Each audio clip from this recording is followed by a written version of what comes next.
Chérie, bonjour et bienvenue sur Europe 1. Aujourd'hui, rien que des hommes. Ouais.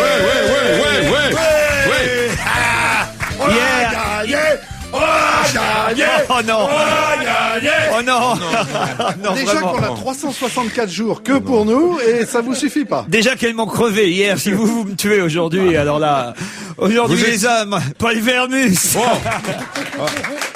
Je vous ai écouté hier et vous étiez sacrément à la peine. Hein. Moi, j'ai honte pour vous. Roger Zabel.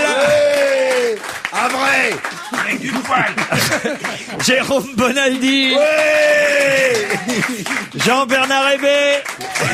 Ça c'est du mec. Et Maman. On va pas se laisser emmerder. Et Maman en anglais c'est mon homme. Donc vrai. je compte double aujourd'hui. C'est pas faux, c'est pas faux. On vous a pas contacté pour présenter le 20h sur France 2, Maman. Je déclinerai parce que moi, un noir qui présente le JT, il y a que ça en Afrique. Hein. Et d'ailleurs, ce qui m'a étonné en arrivant en France, c'est de voir que des Blancs pouvaient présenter le JT. Et oui, d'ailleurs, Thomas Hugues va, paraît-il, présenter le journal en Côte d'Ivoire. Ça fait une révolution. Ouais, mais lui, il voit rien, là. Il a rien vu venir. Bon, enfin, écoutez, donc c'est vrai que j'ai eu un peu de mal avec toutes ces femmes Avec hier. les poules hier, c'était terrible. J'ai eu pas mal de réactions d'auditeurs. Félicitations pour cette émission entièrement féminine d'hier, me dit Jérôme. C'est pas vous, Bonaldi. Pour s'amuser, peut-on savoir à combien s'élève le tour de poitrine total de l'émission? C'est beaucoup plus que la taille du pois chiche. Ouais, en fait, c'est beaucoup plus aujourd'hui. Hein. Alors, j'écoute le plus souvent possible votre émission, mais alors hier, je dois saluer votre génie, me dit un garçon qui s'appelle Laurent. Le jour de la journée de la femme, mettre les femmes au boulot et les hommes en vacances, je suis particulièrement partant, dit ce garçon. Pour une journée de la femme, il y avait ce qu'il faut hier sur Europe 1. Quelle joie d'entendre toutes ces femmes à la radio. C'est un cuniculteur. Qu'est-ce qu'un cuniculteur? Il élève les lapins. Il élève des lapins. Oui. Enfin, vous ne lisez pas Cuniculus Magazine? Oui, il n'est ni que Cunilingus. Cunilingus Magazine, oui. Cunilingus, il est abonné. Ça, on leur fait tous. Les éleveurs de lapins sont habitués, ça les fait plus rire. Et moi, qui suis solidaire des éleveurs de lapins, ça ne me fait plus rire du tout. Il existe un très bon magazine qui Il n'y a s'appelle... pas encore la grippe du lapin. Ça, c'est un truc... Enfin, n'oubliez pas, il y a eu la myxomatose pendant des années. C'était terrible. Hein. c'est Vous avez vrai. la mémoire courte. Hein. Alors, monsieur Ruquier, hier, vous avez confiné toutes vos poules. Bon, ben voilà, c'est Cécile de Biarritz. Qu'est-ce qu'elles sont chiantes, les bonnes femmes. C'est Aziz qui m'écrit pour me dire, vous aviez autour de vous hier, mon pauvre Laurent, rien que des femmes. Vous risquiez pas de virer votre cutie avec celle que vous aviez autour de vous. Ah ben, ça, c'est gentil. Je suis désolé que vous considériez notre ami Jérôme comme un illuminé. Ah, on change de sujet. Là, c'est un garçon qui s'appelle Cool Rod. Il me dit, vous vous moquez souvent de Jérôme Bonaldi alors que c'est un type que nous apprécions depuis toujours, un passionné des nouvelles technologies et des technologies tout court. Si nous n'avions que des gars comme ça dans les médias, on n'aurait pas de gros beaufs peureux qui ne mangent plus de poulet ou qui abandonnent leur chat. Bravo.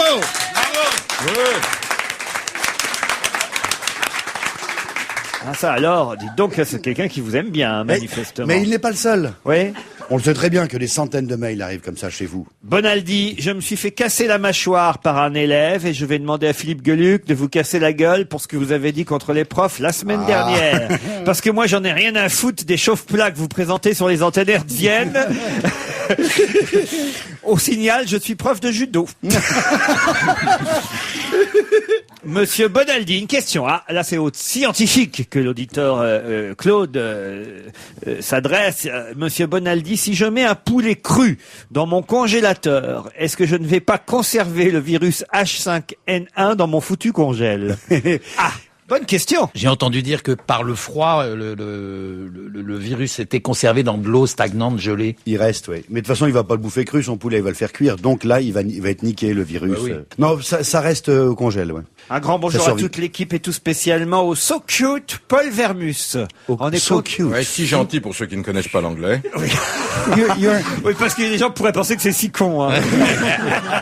Pour ne prévenir que guérir. C'est Jérémy qui écrit, en effet, vous n'arrêtez pas de le brocarder, ce Vermus. Quel bon caractère il doit avoir pour supporter tout cela. Et je ne vois pas pourquoi vous en prenez systématiquement à lui. En plus de son humour et de son sens de la répartie, il est l'un des types les plus élégants du PAF, les plus mignons, les plus choupinous de la télévision. Oh là là là là. Choupinou, après Stevie et Jean-Sébastien Fernandez.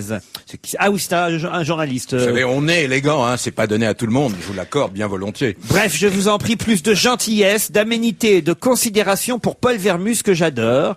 Voilà. D'ailleurs, Paul, c'est quand tu veux sur la banquette arrière de la Jag, je te ferai voir des milliers d'étoiles. Ah, ça fait plaisir. C'est signé Jérémy. Roger. Ah Jérémy. mais non Combien de fois dois-je vous l'expliquer? On dit pas dois-je dans ces cas-là.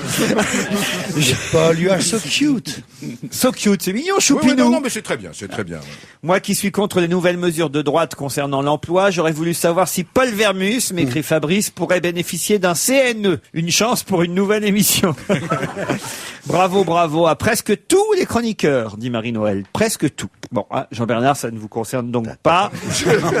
Un grand bravo pour votre émission d'hier, spéciale 8 mars, spéciale femme. La présence exclusive de cette représentation féminine a donné un autre ton à l'émission, vraiment différent. Personnellement, ça m'a beaucoup plu, car ça m'a évité d'acheter Gala cette semaine. Je suis allé voir votre pièce Landru que j'ai beaucoup aimée, m'écrit Armel, mais j'ai été déçu qu'on ne sonne pas les coups comme au début de toute représentation théâtrale. Je trouve que cela fait partie de la magie du théâtre et je trouve dommage de les avoir enlevés. Alors il faut que je dise à Armel que je remercie d'être allé au théâtre Marigny voir Landru, que la pauvre Armel ne va peut-être pas suffisamment au théâtre, car hélas, dans très peu de théâtres, il y a encore les 3 coups avant la représentation. Je crois même d'ailleurs que ça n'existe quasi plus dans aucun théâtre, peut-être à la Comédie Française encore. Aux variétés, ils le font encore. Non, au même théâtre des pas. variétés non plus. Non, ils le font en fait quand la représentation est filmée, télévisée. Oui. Effectivement, si c'était à refaire, a été transmis sur Exact. France 4, on a fait les 3 coups pour symboliquement. Ouais. Non, mais je vous confirme qu'à la Comédie Française, il y a les 3 coups. Hein. Oui. Au cas où vous le sauriez pas. Vous allez de temps en temps à la Comédie Française? Oui, ça m'arrive encore. Ah, mais c'est monsieur, bien, c'est bien. Il a été hier occuper une des salles avec les intermittents du Non, spectacle. hier soir, je suis allé voir Pygmalion au théâtre Comédie avec Barbara Schultz et Nicolas Vaud, et c'est un excellent spectacle. Évidemment, une très bonne pièce de Georges Bernard Shaw, même si évidemment c'est plus difficile de voir la pièce après avoir vu le film My Fair Lady avec Audrey Hepburn, parce que c'était évidemment Donc, fantastique. contrairement à ce que vous avez annoncé, vous n'avez pas regardé le match de football. Non, j'ai pas regardé les Lyonnais, Roger Isabelle, Ah, mais bah, je vous sais avez qu'ils ont manqué gagné beaucoup. 4-0. Un des plus beaux matchs de la saison. C'est vrai? Ouais. 4-0, c'est pas très équilibré comme match quand même. Ça faisait si, dans la mesure où il y a eu un expulsé, votre ami Cocu. Non, ça c'est pas très gentil. Mais non, c'est vrai, Cocu a été expulsé. C'est un joueur d'Eindhoven? Oui, c'est le Cocu capitaine d'Eindhoven. Mon ami Cocu a été expulsé. Je me demande si c'est un rapport avec le voyage de Sarkozy aux Antilles.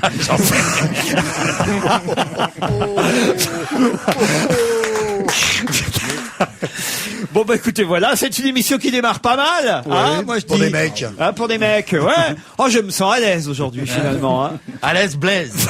Ouais, relax, Max. Vous avez joué Landru hier pour la journée de la femme.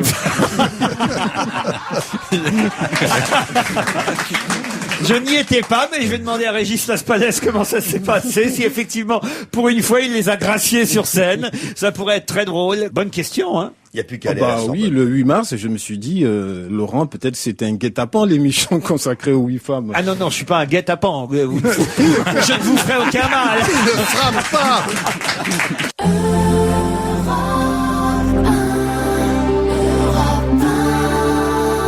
Merci, Maman vient de me servir un petit noir, ça fait toujours plaisir. Et juste avant d'être étranglé, il va être bien serré. Et tout le monde croit que l'esclavage a été aboli. D'habitude, il faut le dire, c'est Philippe Gueluc qui me sert mon petit café, mon petit verre d'eau Toujours dans des cette minorités. émission. Hein, Oui, mais les les Belges ont toujours été les et noirs Philippe- des Français. Hein. Et Philippe n'est pas là cette semaine, et c'est vrai que j'ai réclamé mon petit café, que heureusement que Maman est là pour me le servir. C'est pas vous, Vermus, hein, qui m'auriez... Écoutez, moi, j'ai jamais été un cire-pompe. C'est pas dans ma culture personnelle. Bon, c'est tout. On parlait en Mettez-vous- tout cas hier de la journée de la femme. Vous savez qu'ils étaient tous présents, les politiques, à l'inauguration de la maison de la mixité. Je sais pas si vous savez ce que c'est la maison de la mixité. idée. C'est C'est une maladie du lapin. Non, j'ai pas dit la mixomie. Oh non. C'est ni pute ni soumise, l'association très répandue et réputée maintenant, et qui est soutenue par par tous les politiques qui ouvraient cette maison de la mixité, qui l'inaugurait à 600 mètres carrés dans le 20e arrondissement de Paris, donc à l'occasion de cette journée de la femme, en présence du maire de Paris, du président de l'Assemblée nationale, Bertrand Delanoë, donc Jean-Louis Debré, et même du président de la République, Jacques Chirac, ainsi que François Hollande, qui était présent. Il y a eu non pas un petit incident, mais c'est vrai qu'il doit en avoir ras-le-bol, le pauvre François Hollande, le patron du PS. Il arrive à la maison de la mixité et on dit « Ah, c'est vous qui venez? Pourquoi pas Ségolène ?» demande un journaliste. Et lui a répondu « C'est le premier secrétaire qui a été invité. Jusqu'à présent, c'est moi. » Il doit en avoir mais ras-le-bol, François Hollande, non? Qu'est-ce qu'on va y faire dans la maison de la mixité? On va se mélanger. On va se mélanger. C'est pas là où il y avait le speed dating, où il y avait des gens qui Aucun rapport. rencontraient des... Non? La maison de la mixité, c'est évidemment un endroit où on va défendre la parité, l'égalité entre hommes et femmes. Enfin, Oui, mais c'est un bel endroit au niveau de l'architecture. Écoutez, j'en sais rien. Bah, c'est une question que je vous pose. Quand vous savez pas, Mais vous vous attends, fâchez. c'est pas Jean Nouvel, c'est Enfin, je lui Laurent demande, Ruquier. Faut lui expliquer, il voit pas bien. Jean Nouvel, c'est un architecte. Oui, je vous remercie. Alors vraiment, vous pourriez être mon fils. Hein. Moi, je vous ai connu tout petit. Arrêtez de faire le malin. En tout cas, Ségolène Royal a obtenu le soutien de Daniel Cohn-Bendit. Il faut toujours qu'il se singularise, Dany le Rouge.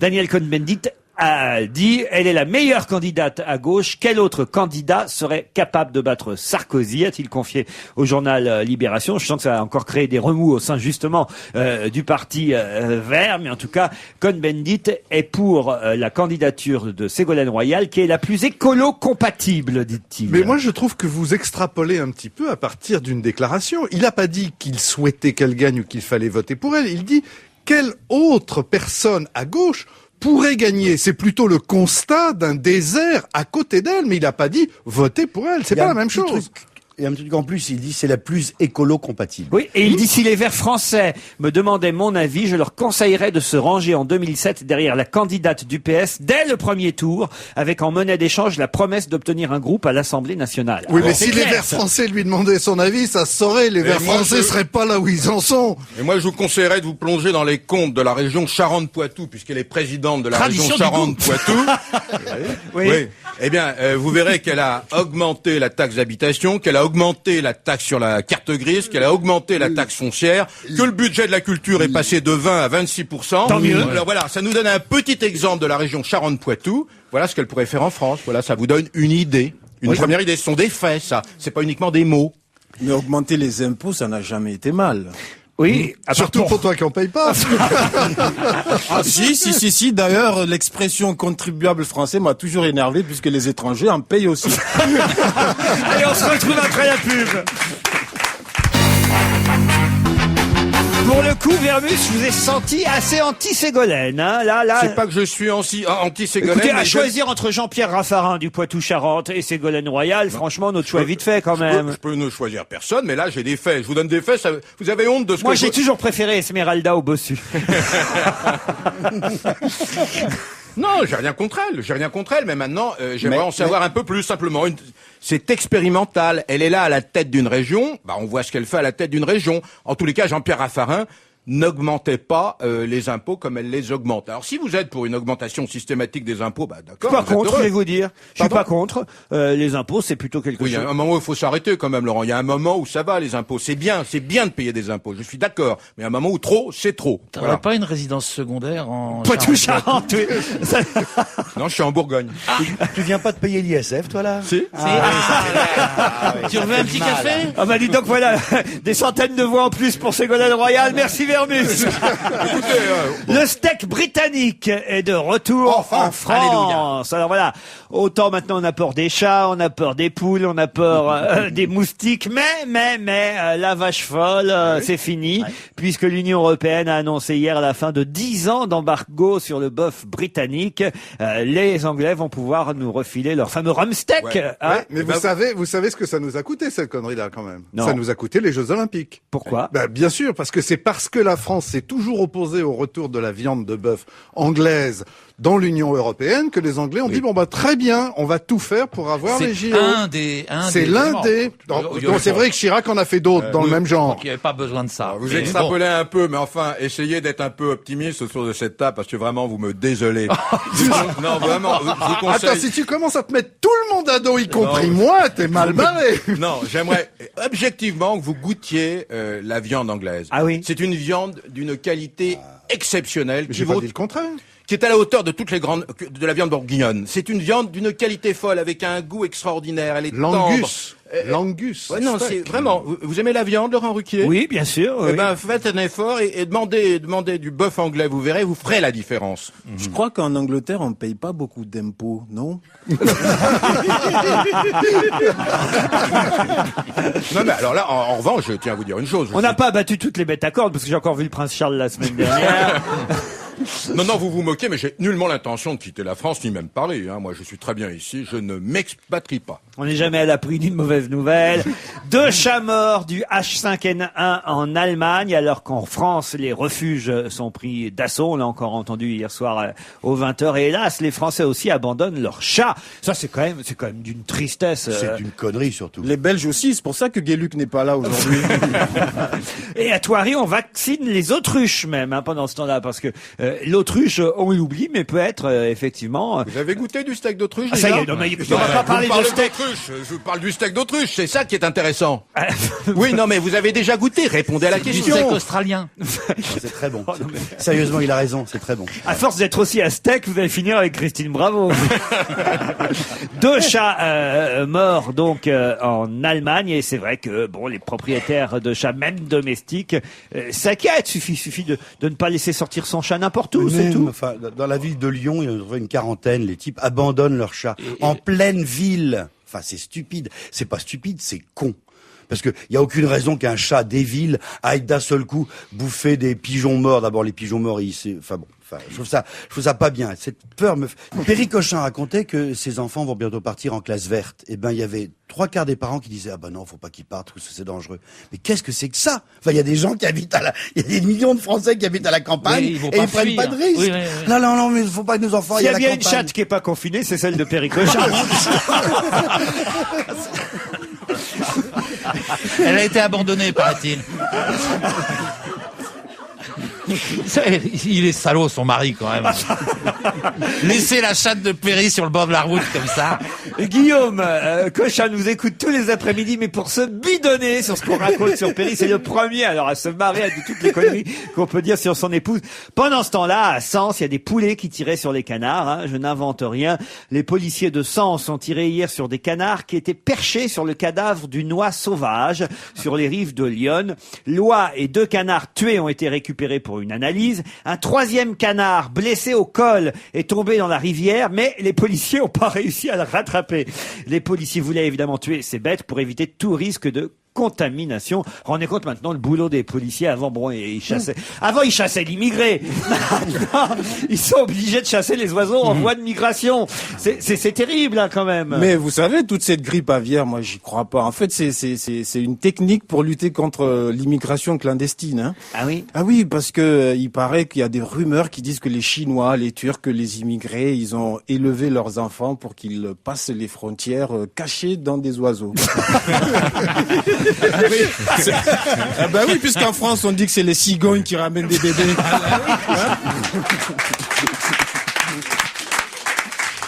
Ah tiens, il a bien mérité que je dise où il passe en spectacle, Maman.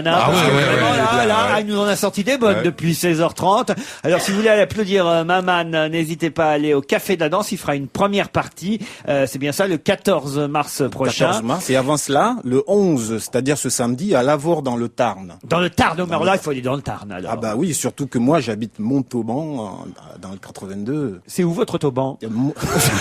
Ne vous moquez pas de Montauban, hein, parce que la dernière fois Bénichou m'a traité de provincial. Oui. On devrait jamais quitter Montauban. Montauban, les Parisiens, faut pas faire trop le malin parce qu'on vous a prêté toute la collection d'Ingres qui fait le bonheur du musée du Louvre. Ingres qui est le plus grand peintre français. Ah, c'est un peu cochon ces toiles, non? Ah non, pas du tout. Non, cochon. Non, si, le cochon d'Ingres, moi j'ai bien connu. Oui, vous serez au théâtre de Ménilmontant aussi, Paris 20e, le 15 mars prochain. Et puis vous reviendrez en avril au Café de la Danse, mais on aura le temps. C'est juste à d'en côté de la reparler. maison de la mixité. Quand j'ai arrêté de tourner, j'étais en manque. Qui parle? C'est Rocco Siffredi qui publie un livre. On manque de quoi? Ah bah, De bite, monsieur, voilà. non, écoutez, n'employez pas les mêmes termes que lui, parce que l'interview qu'on peut lire ce matin de l'acteur porno qui sort un livre de ses mémoires, hein, on peut dire, c'est vraiment une auto-biographie. Alors il n'y va pas de main morte dans ses déclarations. Alors lui, il est gratiné, Rocco Siffredi. Hein. Je n'avais jamais écrit de bouquin avant, mais j'en avais jamais lu non plus, dit-il. C'est bien. Il a vraiment écrit d'un premier jet. Donc j'étais mauvais élève à l'école. J'ai d'ailleurs refusé d'avoir un nègre, donc le livre est mal écrit, dit-il. C'est quand même énorme d'oser dire des trucs pareils. Est-ce que votre livre serait adaptable au cinéma? Il dit pour un film comique, peut-être, dit-il. Et le seul qui pourrait jouer mon rôle, c'est Gérard Depardieu, parce qu'il joue aussi bien habillé que nu. Vous voyez, Depardieu encore possible pour jouer Rocco Siffredi. Quel est le plus drôle, le cinéma X ou le cinéma traditionnel, lui demande-t-on. Alors Rocco dit le porno, bien sûr, c'est plus rigolo, même s'il y a trop de jaloux. Mais je suis un peu pervers et je dois dire que ça m'a fait, je suis obligé de citer ces phrases, hein, je cite Rocco Siffredi, ça m'a fait bander de jouer nu avec des actrices du cinéma traditionnel qui n'ont pas l'habitude de prendre des bites à l'écran. C'est énorme. C'est son instrument de travail. C'est un type qui a beaucoup d'humour. Hein. Ah, le seul problème, elles avaient peur de moi. Un remède contre les pannes d'érection, lui demande-t-on. Le sexe, c'est comme le sport, la bite, ça s'entraîne, dit-il. J'ai fait 1300 films, j'ai fait l'amour, hein, je traduis parce qu'il est beaucoup plus grossier que ça, avec 3000, enfin entre 3000 et 4000 femmes. Je me souviens de chaque visage, d'ailleurs. Ça, c'est aussi... C'est gentil, c'est poétique. C'est gentil. Le fait de se rappeler des visages. Je me souviens de chaque visage. D'ailleurs, parfois, je croise d'anciennes actrices par hasard. Elles sont hôtesses de l'air ou caissières depuis. Quand j'ai arrêté de tourner, je bandais toute la journée, j'étais en manque. Et là, le plus énorme encore, c'est la réponse à cette question. Encouragerez-vous vos 2 enfants, il a 2 garçons, à devenir pornostars? Et il répond, s'ils sont doués et talentueux comme leur père et leur grand-père, je les encouragerai à fond. C'est fou quand même. Moi, ce que j'ai trouvé drôle, c'est dans François, il consacre une double page à Rocco. Oui. Et il y a un petit encart en haut, c'est écrit « Merci PPDA ». C'est vrai, sur la même page, vous avez raison. Mais rassurez-moi, il n'y a pas de rapport. Oh, un peu hein, quand même, ils en sont à peu près au même nombre. Mais je suis pas sûr que PPDA retienne tous les visages. On va se gêner, c'est la deuxième partie. Toujours avec Roger Isabelle, Paul Vermus, Jean-Bernard Hébé, Maman, Jérôme Bonaldi. Bah, messieurs, puisqu'hier on est avec des femmes, autant vous le dire, dans la presse, on note aujourd'hui quelque chose d'assez intéressant. Et c'est vrai que le 8 mars était l'occasion de le faire remarquer. Il y a trop de rues et trop de stations de métro masculines. Pas assez de noms de femmes dans les rues à Paris, pas assez de noms de femmes dans les noms de stations de métro. Et c'est vrai, moi je lis les chiffres, sur les 4000 rues de la capitale, à peine une centaine portent des noms de femmes. Quand au métro parisien, je vous fais même pas le compte, mais c'est vrai que quand on réfléchit bien... C'est une connerie. Comment ça? C'est une gigantesque connerie. Bah oui, parce qu'il y a une femme qui en a 2 à son nom. Ah oui? Bah Ségolène, il y a Port-Royal et Palais-Royal. Non, mais c'est une gigantesque connerie, parce que jusqu'à part Michel Alliot-Marie, il y a combien de femmes qui ont gagné des guerres? À ce moment-là, on n'a qu'à dire qu'il y a beaucoup trop de rues qui ont des noms de militaires ou d'assassins Et ou surtout de... que il y avait les généraux étaient plutôt des hommes, Voilà, et les hommes c'est politiques étaient plutôt des hommes. On n'y peut rien. C'est l'héritage Ça va du changer. passé. Les hommes célèbres, enfin les gens célèbres étaient des hommes. Donc Oui, mais ben voilà. on nous donne une liste, là, ce matin dans le journal 20 minutes par exemple. Pourquoi pas une rue ou un boulevard Françoise Sagan, une rue Camille Claudel même, hein, on peut Mais aller il y en plus a, loin. il y en a. Édith Piaf. Mais il y en a, il y a même Il y a une place. Eh ben, une station de métro, Édith. Enfin, Piaf, en ce moment, faut... Oui, Piaf, avec la grippe, faut se méfier. Il y a La Fontaine. Mais attendez, pour qu'il y ait une station de métro, encore faudrait-il qu'on crée des stations de métro. Non, mais On vous peut en posez des débats problèmes après. pour rien, là, c'est Mais bien oui. ridicule, parce qu'il y a la journée de la femme, maintenant, faut que toutes les rues soient noms des femmes, enfin, c'est n'importe Je me quoi. permets Une de- station de métro à Mandalire, Oui, par bah, si exemple. vous voulez. Ah bah là, c'est ça vraiment- satisferait tout le monde, tiens, c'est bien. À la place de la mode piquée. Marie Curie, voilà, on pourrait avoir une station de métro. Mais il y a Marie plein Curie. des Existe centres, déjà. des Bon. lycées, des écoles et tout. Dès qu'il y a la possibilité de le faire, on le fait. Ah, dites pas donc, avec- ça change le ton Non, mais d'hier. c'est pas hein. avec cet Ah, exemple. on se réveille aujourd'hui, les hommes. Non, hein, mais là, c'est je pas vois avec ces exemples-là qu'on va régler le problème de la parité. Ça, c'est de l'anecdote. Arrêtez un peu. Une rue Christine de Viejoncourt à la place de la rue de la Pompe, par exemple. Voilà. Ça, c'est bien. Oui. C'est Roland Dumas qui l'inaugurerait. Ce serait Voilà, joli. il y aurait hein. que des bottiers dans la rue.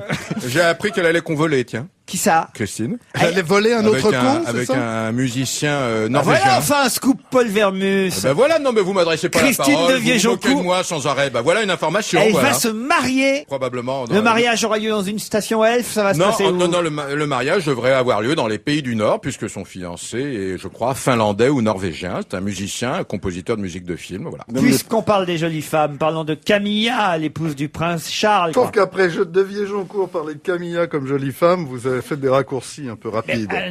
attendez, là, alors là, attention, vous ne pensez pas si bien Si, dire. elle est très bien classée. elle est bien Camilla, habillée. l'épouse du prince Charles, dont on a souvent brocardé effectivement l'inélégance, le fait qu'elle soit pas aussi jolie que Lady Diana, la pauvre, c'est pas sa faute. Eh bien, finalement, elle s'arrange au fil des années. La preuve, elle vient de faire son entrée pour la première fois dans le palmarès des femmes les plus élégantes de Grande-Bretagne. C'est le magazine Tatler. Je sais pas ce que c'est ce magazine Tatler. Ça vous dit quelque chose? Oui, oui, bien sûr, c'est un magazine qui existe depuis des dizaines, presque une centaine d'années. C'est, paraît-il, la Bible de la vie mondaine en Oui. Grande-Bretagne. Et elle arrive au 10e rang, c'est pas mal, Camilla, 10e rang de ce palmarès. Jamais elle n'y figurait jusqu'alors. Elle est derrière Kate Moss, qui est la première, hein, toujours en première ligne.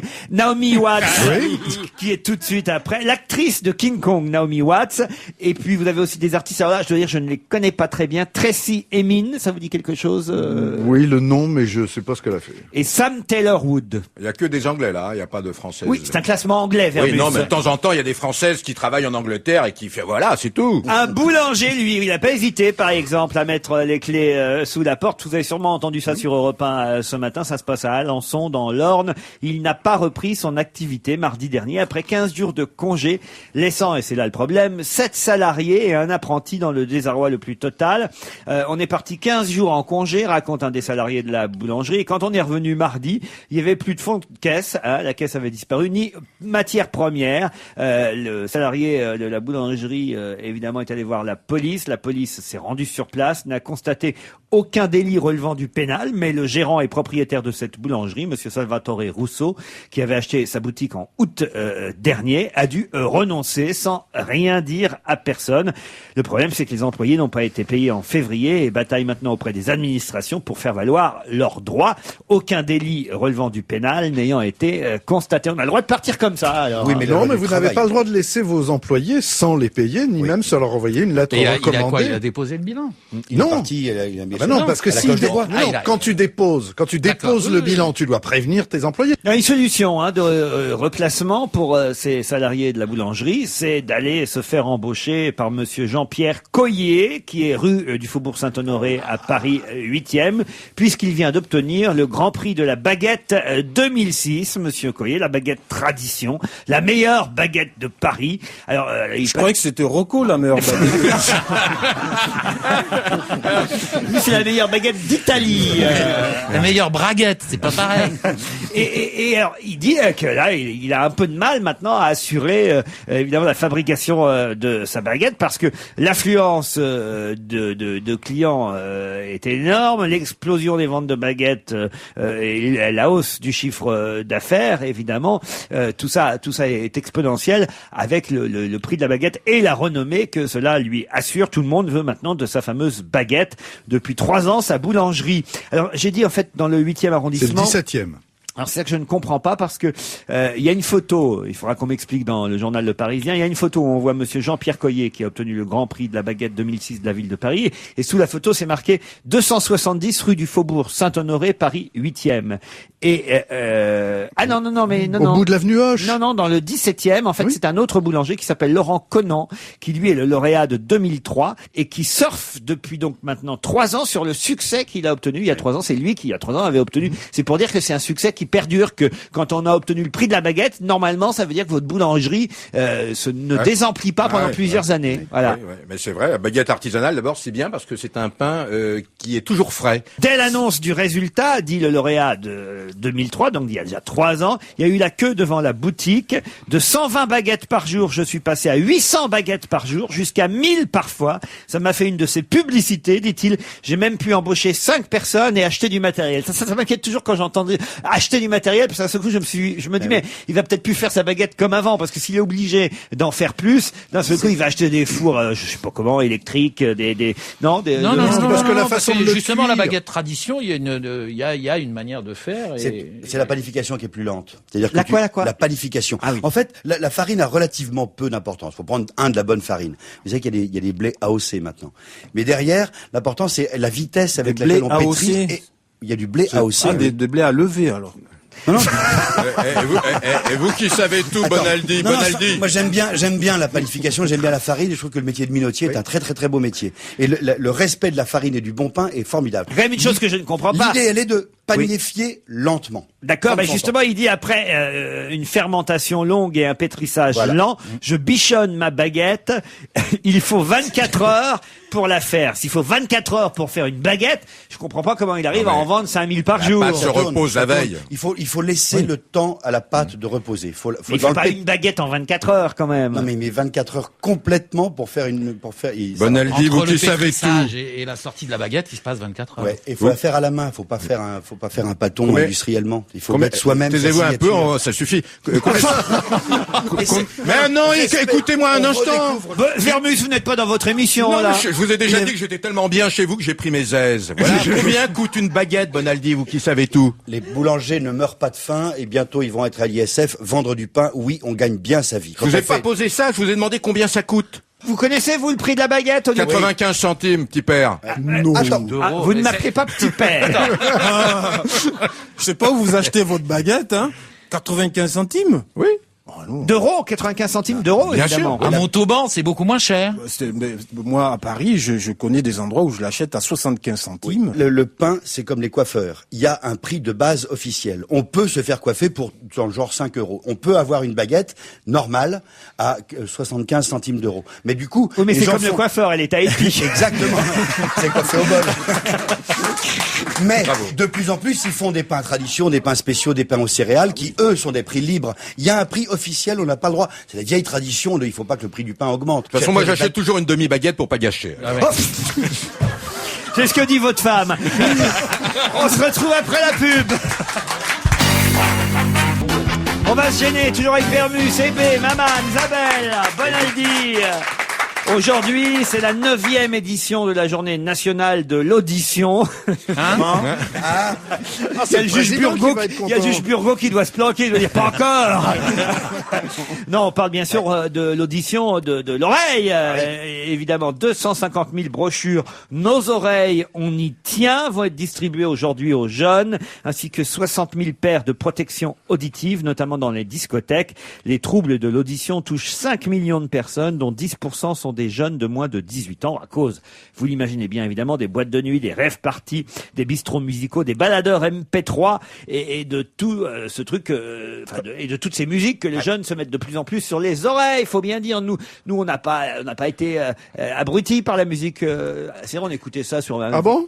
C'est pas ce qu'on m'a dit toute ma vie, moi. Ah oui? Bah oui, donc c'est vrai que tous les groupes de rock, par exemple, jouaient beaucoup trop fort. Et Pete Townshend, le guitariste des Who, par exemple, est complètement sourd maintenant. Oui. Et les 3/4 des nouveaux groupes, d'ailleurs, jouent. Et ils veulent même pas s'entendre eux-mêmes. Ils jouent avec des boules qui est. Le prince Albert n'a pas d'aussi grandes oreilles que le prince Charles, mais il s'éloigne des enceintes en ce moment. Oui. C'est un marché porteur, le marché des trucs dans les oreilles, là. Ouais. Des implants. Un jour, j'y suis allé, moi, dans une maison Pour sourds. Pour Vous avez pas sourds. peur de le dire. Parce que À l'Élysée on me faisait des oreilles. Comment? Vous avez été reçu, bravo maman, vous avez été reçu à l'Élysée, c'est ça? Oui, c'est ça. Et non, parce qu'on voulait me faire mouler des oreillettes. Oui. Pour la télévision. Ouais. Donc ça se fait dans ces instituts pour les. Et alors j'attendais devant la réception. Et la D'abord, bonne femme. on vous a montré un Ah pavillon non, témoin. la réceptionniste me parlait comme ça, me disait « Bonjour monsieur, pourquoi êtes-vous là ?» Je lui dis, attendez, je suis pas sourd. Non, le docteur va vous recevoir. C'est infernal. France Télévisions, évidemment, souhaite réagir à l'arrivée d'Harry Roselmack sur TF1, mais la chaîne du service public, les chaînes du service public tiennent à rappeler quand même, parce que c'est vrai qu'on en fait beaucoup sur l'arrivée de ce journaliste noir aux 20h de TF1 pour l'été prochain, et que quand même France 2 et France 3 tiennent à rappeler que sur France 3, justement, Audrey Pulvar présente le 19-20 depuis quand même déjà plusieurs mois, et que ça n'a pas fait autant de bruit que l'arrivée de Roselmack sur TF1. Oui. La question est pourquoi ça n'a pas fait autant de bruit?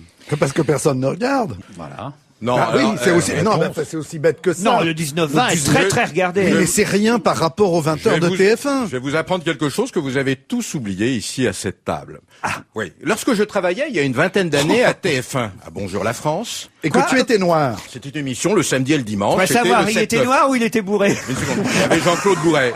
Et le joker de Jean-Claude Bourret pour les journaux du matin, c'était Jean-Claude Audin, qui était encore plus noir que vous. Il était ébène. Et ça, on l'a oublié. Et pendant des années, il a présenté très tôt le matin, certes, mais il a présenté le journal. Donc n'oubliez pas ça. Vous savez ce que c'était le grand jeu de Jean-Claude Audin, qui est un célébrissime caméraman de TF1. Il allait à la cantine rue Cognac-Jay, il se prenait une assiette de purée, il débraguettait, il mettait son engin dans l'assiette, mais je vous promets que c'est vrai, et il arrivait devant la caissière en lui demandant à combien était le boudin purée.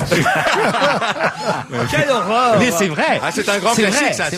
On voit le niveau des journalistes.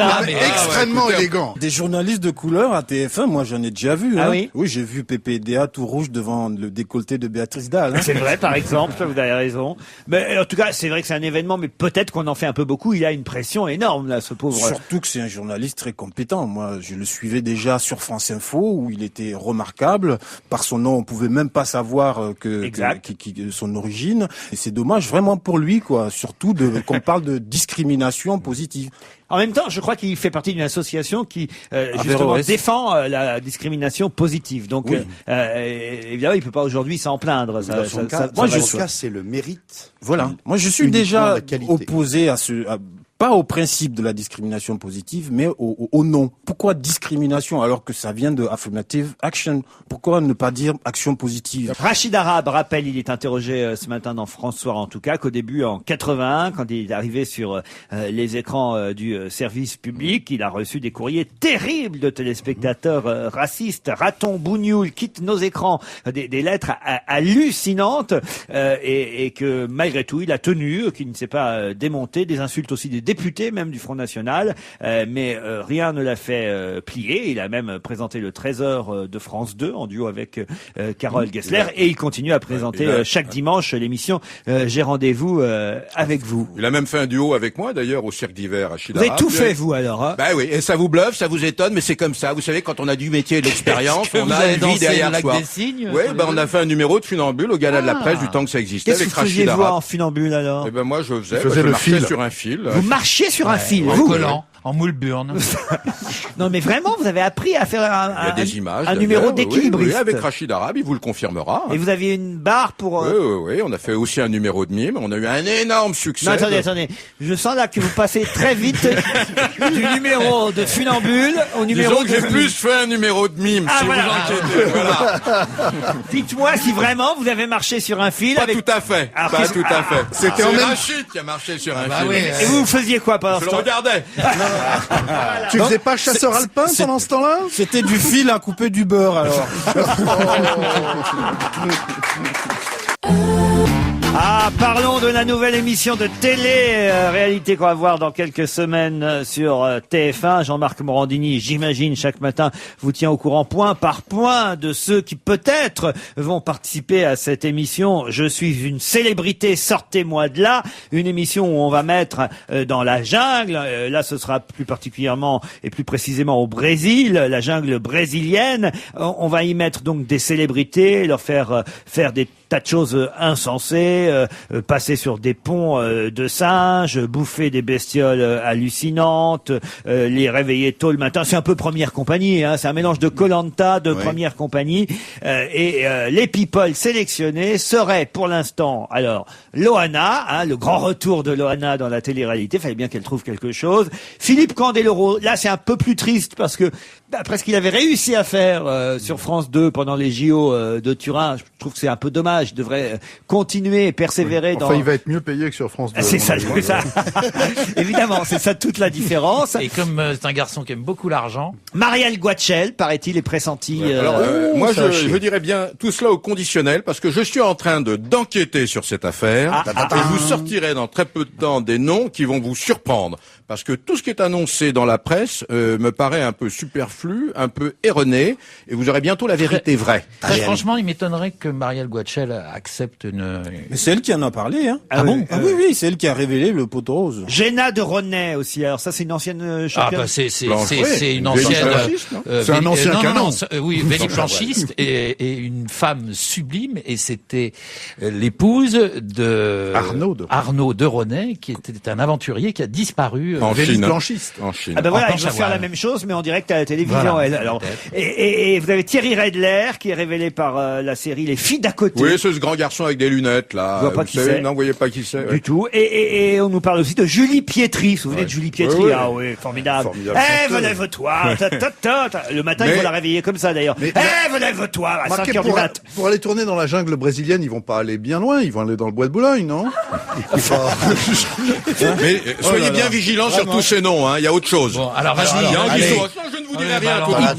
VSD nous dit quand même, ça c'est quand même énorme, quand Desmolles a même appelé celle qui prétend être la dernière compagne de Raymond DeVos. Non mais alors là, où est-ce qu'on va? Pour participer à l'émission. Vous vous rendez compte un peu? C'est quand même ça, c'est énorme. Moi, je veux une femme qu'on connaît pas, qu'on n'a jamais vue avant. Non, mais qui a essayé de... Je la vois bien dans la jungle, tiens.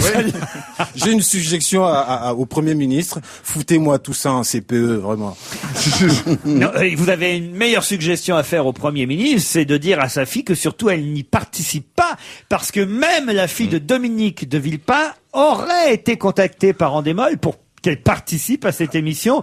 Je suis une célébrité, sortez-moi de là. La fille de Villepin, vous imaginez? Ça me paraît alors complètement impossible. Ou alors ils sont idiots. Les fils de Lionel Jospin auraient été contactés aussi, ainsi que le fils de Laurent Fabius. Tu sais bien comment ça se passe. Si tu es le producteur de l'émission et que tu veux qu'on parle de toi, qu'est-ce que tu fais? Tu envoies des lettres à tous ces gens-là en sachant pertinemment qu'ils ne vont pas te répondre. Mais après, tu peux dire, je les ai contactés. Ah, mais c'est ce qui s'est passé. Malin, vous, hein, Jean-Bernard Hébé. Non, je suis pas malin, je suis vieux. Ça fait longtemps que je suis dans ce métier. Arrêtez de dire que vous êtes vieux, c'est ridicule. Je sais, je ne les fais pas, mais 100 ans. C'est salaud de Maman qui m'a dit ça tout à l'heure. C'est pour ça qu'à chaque fois qu'il parle, on est béat d'admiration. On dit « Eh B ».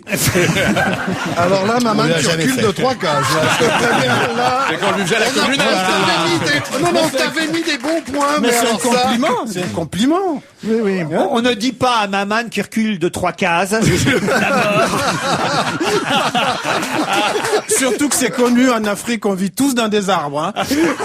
Et c'est l'ambassade de France qui a le plus gros arbre.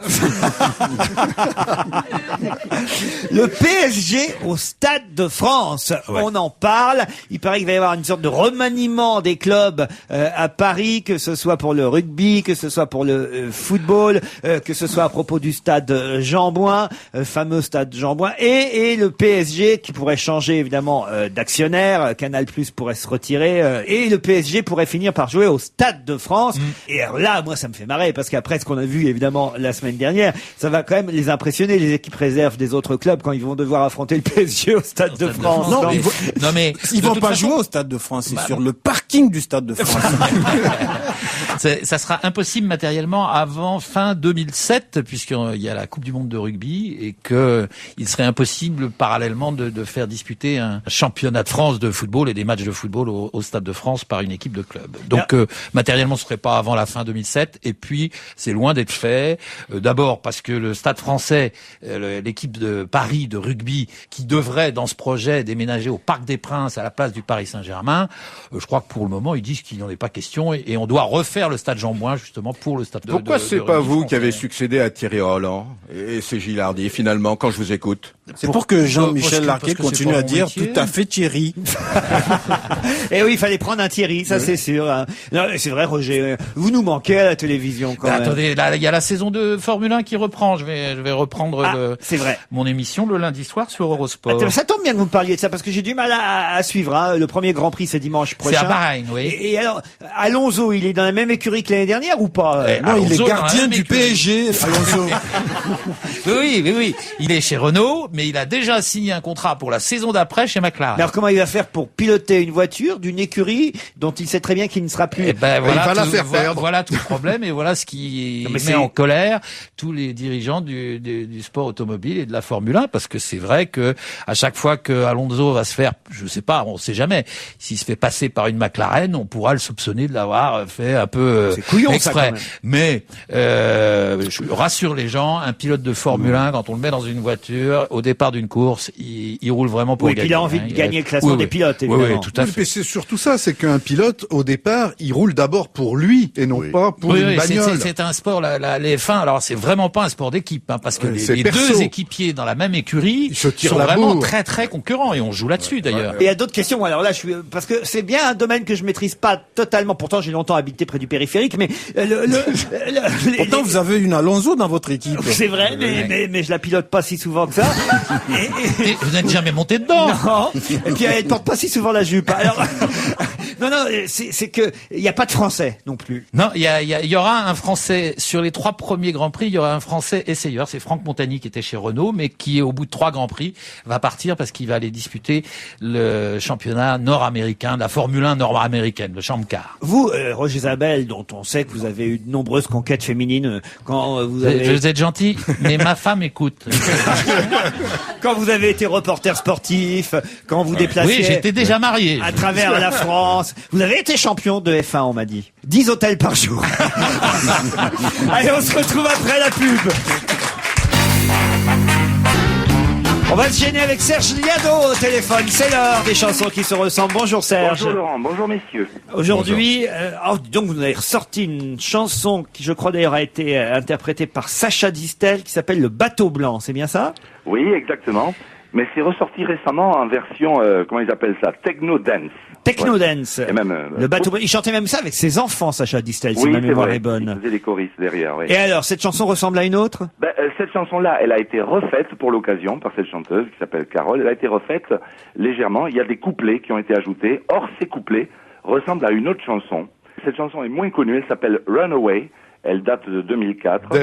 Elle a été interprétée par un groupe qui s'appelle Groove Coverage. Et ça ressemblerait aussi, alors une autre chanson, alors, pour le coup, bien plus connue, la fameuse Sabrina, vous vous souvenez de Boys, Boys, Boys, c'est ça? Voilà, exactement. Le refrain de cette deuxième chanson, lui, a emprunté le refrain de Boys, Boys, Boys. Oh, on se souvient, elle sortait de l'eau, d'une piscine ou de... Elle était d'une intelligence, cette jeune femme. Elle avait une intelligence exceptionnelle, non, vraiment. Carole, Groove Coverage et Sabrina, vérifions tout ça.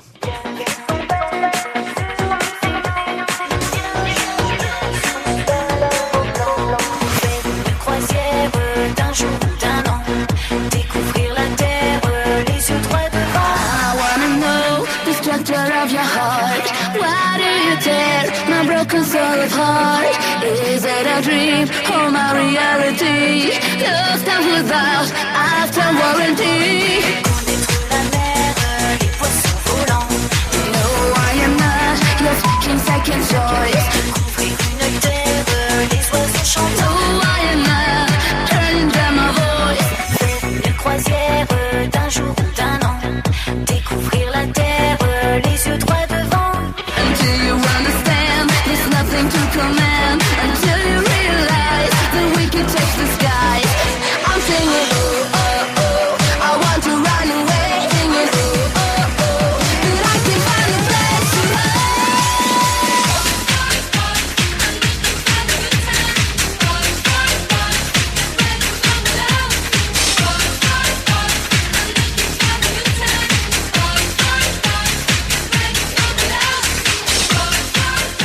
C'est le même potage, comme dirait Maureen Dor, mais on vous applaudit quand même, Serge Liado. Bon, c'est vrai que c'est pas notre style de musique habituellement, ça.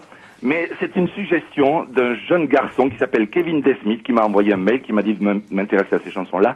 Alors voilà, je cite à son qui on nom enverra parce que je donc sais que- un 30e de votre salaire, Serge, comme d'habitude. Évidemment, mais ça me fait plaisir pour ce jeune Kevin parce que il va pouvoir briller auprès des filles. grâce à ça. Maman, Bonjour Serge, c'est Maman. Ben, Salut, Maman. c'est bien de mettre cette chanson là, ce genre de musique, alors qu'on parle des problèmes d'audition aujourd'hui.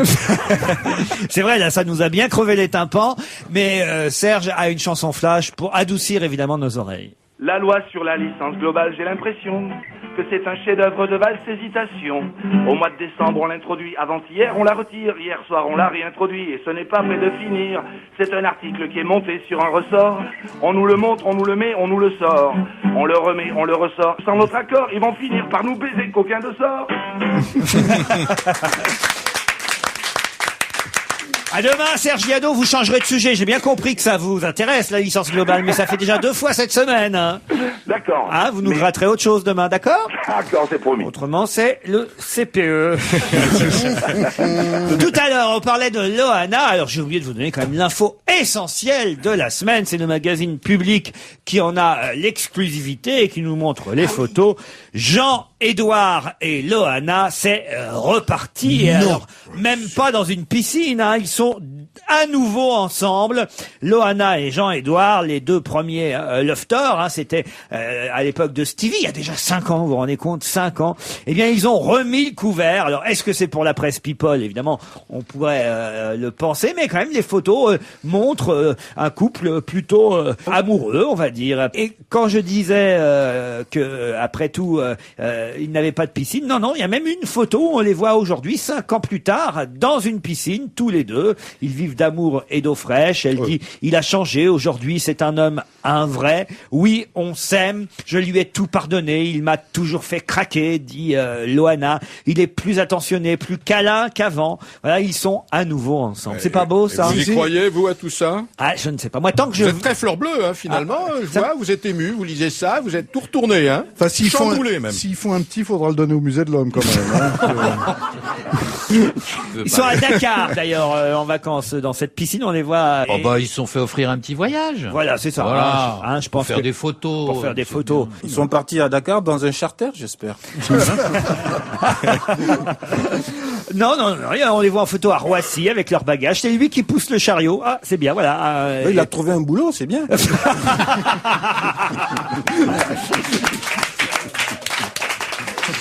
Alors, des nouvelles encore de la grippe aviaire. Et là, c'est intéressant parce que c'est dans le Courrier international qu'on a ces quelques suppléments d'informations. Ça prouve à quel point la psychose règne un peu partout, ces infos-là.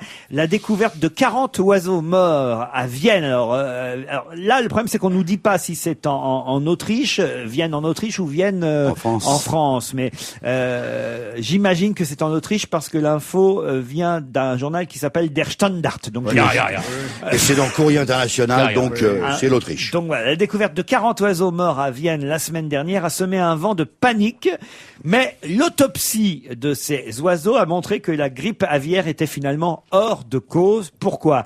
Il se trouve que ces 40 oiseaux morts s'étaient en fait gavés de baies fermentées et s'étaient saoulés au point de percuter des fenêtres. Et selon les services vétérinaires, en fait, les oiseaux présentaient un foie d'alcoolique. Vous savez, les petites baies rouges qu'on peut trouver. Et donc, vous avez des oiseaux qui bouffent ça. À l'UDF, ils ont la même chose, hein, des petites baies rouges. Oui, il pourrait bien se percuter dans une fenêtre pour la présidentielle, lui, François Bérouge. Vous avez déjà vu une poule un peu saoule? Ah non, j'ai jamais vu. Enfin, j'en ai vu des poules un peu saoules, mais oui, mais la nuit à 3h du matin. Ah oui. J'ai vu des poules saoules, mais percuter une fenêtre plus rarement en même temps. Si, on a vu une mouette percuter une vitre à l'Assemblée nationale la semaine dernière. C'est vrai, c'est vrai. Autre conséquence de la grippe aviaire, et là ça touche la Belgique, c'est le journal La Libre Belgique et le Courrier international donc qui en fait écho, qui nous raconte donc que la Ligue belge de protection des oiseaux tient à rappeler que le H5N1 n'a pas encore touché des flamants roses. Non, n'a pas encore touché la Belgique. Et pourquoi elle dit ça, la Ligue de protection des oiseaux? Parce que les Belges seraient en train de relâcher leurs canaris, leurs perroquets et tous les oiseaux, on va dire non pas domestiques, mais en tout cas les oiseaux que normalement on enferme dans une cage à la maison. C'est la chanson de Pierre Perret finalement. Hein. C'est libérer les oiseaux. Oui, vraiment, c'était déjà fait. Ouvre la cage aux oiseaux. Voilà, comme chantait Rocco Siffredi d'ailleurs régulièrement. Non, c'est curieux quand même que les Belges relâchent leurs oiseaux. Non, c'est parce que les Français abandonnent leurs chats. Oui. Donc ils se disent comme ça, les oiseaux, ça les occupera les oiseaux tous seront mangés par les chats des Français. Dans Charlie Hebdo, on nous dit à propos de la grippe aviaire, Charlie Hebdo est en kiosque aujourd'hui évidemment, que la chute des ventes de volailles en France serait quand même de 25 à 30%, sauf dans les restaurants Kentucky Fried Chicken, où tout le monde le sait, il n'y a jamais eu de poulet, mais des morceaux de carton et un peu de sauce. Des brèves très drôles dans Charlie Hebdo sur toute l'actualité à propos de l'affaire Ranucci, le pullover rouge, vous savez, qui a été retrouvé, on vous en a parlé la semaine dernière. Alors Charlie Hebdo écrit: le pullover rouge de l'affaire Ranucci a été retrouvé. Malheureusement, il a été lavé à la mauvaise température. Il a été raccourci comme Ranucci. Fofana est rentré en France. Hein. On a vu les images ce week-end dans tous les journaux télévisés. Charlie Hebdo écrit que c'est la rumeur internet de la semaine. Fofana est rentré en France. Le Paris Saint-Germain voudrait le racheter à la police judiciaire pour le match PSG-Tel Aviv. Jusqu'où ça va, Charlie? Mais c'est drôle, il faut bien dire. Comme par exemple la cotisation des généralistes. On n'en a pas parlé, ça, mais c'est vrai que les médecins vont pouvoir passer le prix de la consultation à 21 € à partir du 1er août prochain. Ça concerne tout le monde. 21 € la consultation à partir du 1er août. Charlie explique, faut dire que le prix de la cotisation Rotary Club a augmenté elle aussi. Et puis une dernière, un pianiste russe, vous avez peut-être lu ça dans la presse, qui a été interrompu pendant son concert pour cause de sonnerie de portable. Et il a été énormément vexé. Il faut dire que le portable jouait mieux que lui. Parlons-nous. Vous vous souvenez si on aime peut-être, le reggae, c'est bien. en revanche, tous du monstre du Loch Ness. On en parle moins, hein, du monstre. Bon, il revient chaque année, hein. Voilà, mais quand même, là, il y a un paléontologue écossais qui a fait 2 ans de recherche et qui maintenant nous dit être persuadé que le monstre du Loch Ness n'était en fait qu'un éléphant en train de nager dans ce fameux lac écossais. Les éléphants en Écosse, c'est vrai que Non, mais le cirque Pinder passait par là. Exactement, mais vous pouvez pas si bien dire. Ce paléontologue écossais a fait des recherches et s'est aperçu que cette année-là, quand des témoins écossais ont cru voir un monstre dans le lac comment on dit, le Loch Ness, dans le lac Ness, on va dire. Eh bien, tout simplement, il y avait des cirques dans cette région et que c'était simplement les propriétaires des cirques. Non, c'est faux. C'est Rocco Siffredi qui se baignait. il faisait la planche. Ce paléontologue est financé comme d'habitude, et ils ont raison, par l'Office du tourisme local. C'est très bon pour le tourisme. Moi, j'y étais là-bas. Ça remonte quand même au XVIIe siècle. Donc, je sais pas comment il a enquêté pour savoir qu'il y avait, savoir qu'il y avait des cirques au bord du lac au XVIIe siècle. Faut le faire quand même. Des lochs, il y en a beaucoup dans le coin. Tout le monde entier connaît le Loch Ness. Vous y êtes allé? Oui. Ah, j'étais sûr. Racontez. Alors, le bled à côté s'appelle Drumnachorrit. Même quand on pense qu'on sait bien parler anglais, quand on va là-bas, on comprend rien de ce qu'ils disent. Parce que l'accent écossais, c'est vraiment... En fait, vous êtes parti en Algérie, hein. Non, et c'est marrant, c'est joli, c'est désolé, il y a rien à voir. Surtout quand il pleut, qu'il fait moche et triste, on se dit tiens, ça c'est l'Écosse profonde. Tu rentres vite dans ton hôtel pour boire un coup, voilà, et puis après tu t'en vas au bout de 2 jours, quoi. T'as compris le truc. Mais c'est vachement malin. C'est un endroit paumé où il y a rien, il se passe rien. Mais dalle, il y a de la tourbe, quelques Écossais. C'est un bon coin pour la pêche, par exemple. Oui, et la chasse à la gouze. Tu rentres à ton hôtel, tu bois un coup. Ouais. D'accord, c'est pour ça qu'on voit des monstres tout le temps. C'est peut-être pour ça. 13 ans, c'est l'âge d'une adolescente britannique qui a donné naissance à un bébé de 3 kilos, sans même savoir qu'elle était enceinte. Ça c'est déjà arrivé à quelques jeunes femmes, on le sait, hélas. Mais à 13 ans, c'est évidemment déjà plus rare. Elle s'appelle Charlotte Maddox. Elle se sentait un peu grassouillette, a-t-elle dit. Elle pensait avoir pris du ventre en mangeant trop. Et elle avait attribué ses contractions à une infection intestinale. J'hurlais de douleur et je criais. Il faut que je pousse quelque chose. Ça arrive. arrive, ce fut la première fois que j'ai réalisé que j'étais enceinte et que j'allais devenir mère. C'est ce qu'elle a raconté au Daily Mirror. Soudain, la douleur a disparu et j'étais sous le choc. J'ai entendu Sophie crier pour la première fois. Toute ma vie a changé en 3 heures. Sophie, ça doit être le nom, évidemment, du bébé dont elle a accouché. Cette jeune fille de 13 ans qui raconte avoir perdu sa virginité le jour de son 13e anniversaire. Et 9 mois plus tard, quasiment, donc voilà, le bébé est né. C'est fou quand même de pas se rendre compte qu'on... Elle s'est pas rendu compte non plus qu'elle se faisait engrosser, je suis sûr. Elle croyait qu'elle faisait de la patinette. Enfin, c'est ce que lui a raconté le mec à côté. La génération spontanée, ça existe aussi, subitement une naissance comme ça, un Mon miracle. Oui, c'est très biblique, ça. Ah oui. D'ailleurs, c'est un des extraits dans le film La vie est un long fleuve tranquille. Il y a la petite bonne qui a 15 ans. Je vous jure, madame. J'ai jamais couché avec un garçon. Vous avez de la mémoire, en tout cas, en ce qui concerne La vie est un long fleuve. C'est moi qui ai de la tranquille. mémoire, c'est pas lui. Ouais, bah, attends, la réplique, c'est moi qui l'ai donnée.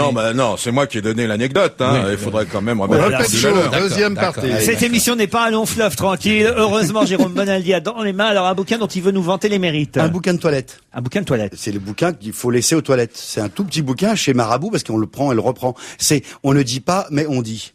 On ne dit pas c'est l'Amazone, mais c'est là que j'habite. On dit pas Hélène Ségara, on dit Hélène c'est perdu. Et il y en a comme ça une 300. Alors il y en a qui sont plus ou moins bons. C'est pas nouveau. J'avais fait ça il y a 20 ans déjà. Oui, tout à fait. Hélène Ségara, elle était pas née il y a 20 ans, monsieur. On ne dit pas intrinsèque, on dit un TGV mouillé. Bon, ça c'est plus rigolo déjà. Hein. Il y a de tout. On dit pas elle a un potager, on dit elle a un vieux copain. Bon, ça c'est. Voilà, c'est vieux comme le monde, mais ça fait rire les enfants. Oui, voilà. Ouais. Puis au bout d'un moment, ça fait chier. Donc, Ah, une qui va intéresser Maman. L'abruti gardait les buts. On dit pas ça, on dit le Congolais. Je vais signaler ça à SOS Racisme. Mais tu sais, c'est le vieux, on dit pas un aigle, on dit un oiseau de couleur. On dit pas l'institutrice prend l'avion, on dit la maîtresse d'école. ça, c'est bien. C'est joli. C'est joli. On ne dit pas un camion sans couleur, on dit un camion citerne. Bon, voilà, c'est pas. Hein, Voilà, il y a de tout. Ah, il y en a une bonne là, tiens. On ne dit pas il a pris une gousse dans la tronche. On dit le retour du Jedi. Allez, on se retrouve demain à 16h30. Au revoir.